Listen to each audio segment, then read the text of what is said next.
Bonjour mesdames, bonjour mesdemoiselles, bonjour messieurs, auditrices et auditeurs de la VDC, bonjour. Voici la lecture de la revue de presse de la VD Congo de ce vendredi 11 mai 2018 au micro John Kayembe depuis New York City. Au sommaire de la revue de presse. Point 1. Démêlé judiciaire de Moïse Katumbi. Point 2. Désignation d'un membre de la Cour constitutionnelle, polémique entre la majorité et l'opposition. Et enfin 3. UDPS. Pas d'évolution sur l'accord du rapatriement du corps du feu Étienne Tshisekedi et aussi l'équipe dirigeante de l'UDPS affiche complète. Et maintenant les détails. Point 1. Démêlé judiciaire de Moïse Katumbi. Accusé dans une communication de la police nationale congolaise de préparer une rébellion à partir de la province du Touri pour prendre le pouvoir par un coup d'État, Moïse Katumbi vient d'instruire ses avocats afin qu'ils suivent attentivement ces dossiers montés de toutes pièces, informe le Phare. Il veut saisir la justice pour diffamation et imputation dommageable. En réponse aux accusations de la police nationale congolaise, Moïse Katumbi menace de saisir la justice, titre en manchette Le Potentiel, qui publie l'intégralité de la réaction de la plateforme politique Ensemble pour le changement. Le quotidien ajoute qu'après la déclaration du 9 mai faite depuis Bruxelles par son porte-parole Olivier Kamitatou, le président d'Ensemble pour le changement est passé à l'offensive. Se sentant lésé par les faits sans fondement réel mis à sa charge, Katumbi rassure d'ores et déjà qu'il a instruit ses avocats afin qu'ils suivent attentivement ces dossiers montés de toutes pièces et le cas échéant. Ceux-ci saisiront les juridictions compétentes pour diffamation et imputation dommageable, rapporte le tabloïd. Course à la présidentielle 2018, Katumbi, la candidature menacée, estime pour sa part la prospérité.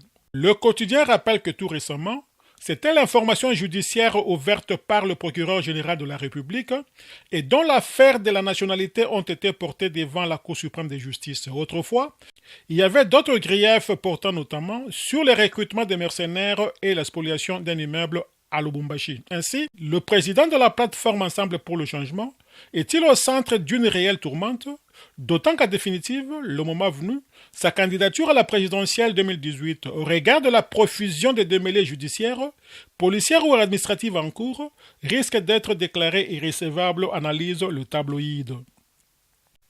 Point 2. Désignation d'un membre de la Cour constitutionnelle, polémique entre majorité et l'opposition. Forum des As revient sur la désignation des membres de la Cour constitutionnelle ce vendredi au Parlement et titre « Députés et sénateurs comblent ce vendredi le vide laissé par Banyakou le 9 avril dernier. » Dans un contexte préélectoral caractérisé de suspicion, cette procédure d'ordinaire normale est devenue un véritable sujet de polémique entre majorité et l'opposition. Celle-ci accusant le premier de vouloir une cour constitutionnelle accuse à sa cause pour se maintenir au pouvoir, explique le quotidien qui rappelle que le président de deux chambres du Parlement, Obem Minakou et Laurent Kengwandondo, ont conjointement signé une décision convoquant la tenue de congrès pour ce vendredi 11 mai. Enfin, 3 et dernier point, UDPS. Pas d'évolution sur l'accord du rapatriement du corps du feu Étienne Tshisekedi et aussi l'équipe dirigeante de l'UDPS affiche complète.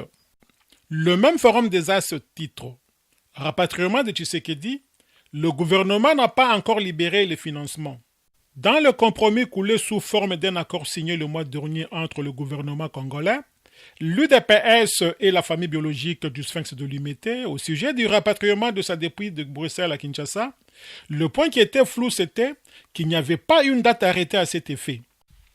Cette question était ramenée à la compétence de la commission ad hoc, composée des délégués de 3 composantes signataires de compromis, à savoir le gouvernement, l'UDPS qui est la famille politique et la famille biologique.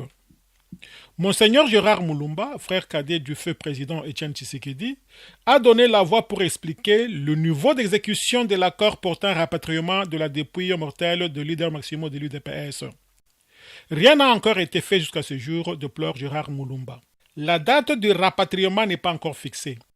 Cette date est tributaire des travaux de construction du caveau funéraire à effectuer sur les sites retenus, qui est la concession d'Étienne Tshisekedi située dans la commune de Lancélé, 54 km à l'est de la ville-province de Kinshasa, où sera posée la sculpture du leader historique de l'opposition congolaise.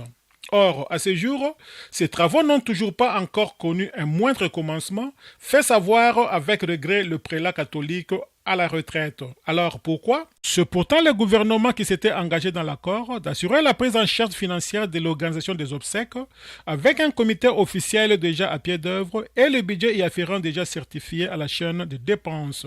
D'où la question légitime est de savoir à quel niveau se situe le blocage du décaissement de fonds du Trésor public prévu pour les obsèques officielles de Étienne Tshisekedi Wamulumba, ancien Premier ministre de la République. L'UDPS, tout comme la famille biologique, sont convaincus que le gouvernement use de divers stratagèmes pour empêcher le rapatriement de la dépouille mortelle du leader Maximo.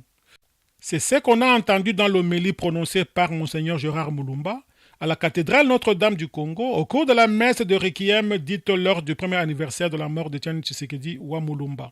Selon l'évêque émérite de Mouika, le gouvernement a peur d'un coup d'État qui interviendrait les jours du rapatriement de la dépouille mortelle du sphinx de Limété.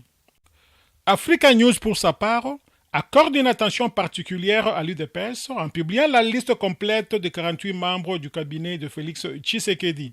Les tri-hebdomadaires détaillent que le patron de l'UDPS s'entoure de 48 collaborateurs directs, à savoir un directeur de cabinet assisté par 4 directeurs de cabinet adjoints, 3 conseillers spéciaux, 38 conseillers répartis dans plusieurs domaines, 2 assistants et un chargé de protocole. Pour le journal, l'UDPS nourrit l'ambition légitime de voir l'un de ses cadres dirigeants exercer la plus haute fonction dans la gestion du pays. Les efforts sont déployés tant au pays qu'à l'étranger, où ce parti est fortement représenté pour la mise en place d'une véritable machine capable de broyer les ambitions de tous les adversaires sur son chemin par des méthodes loyales et pacifiques augmentent le tabloïd. Fidèles auditrices et auditeurs de la VDC, merci pour votre aimable attention. C'était votre humble serviteur Don Kayembe depuis New York City pour le compte de la radio-télévision en ligne, La Voix de la démocratie congolaise, Panorama d'Afrique. Bon week-end à tous.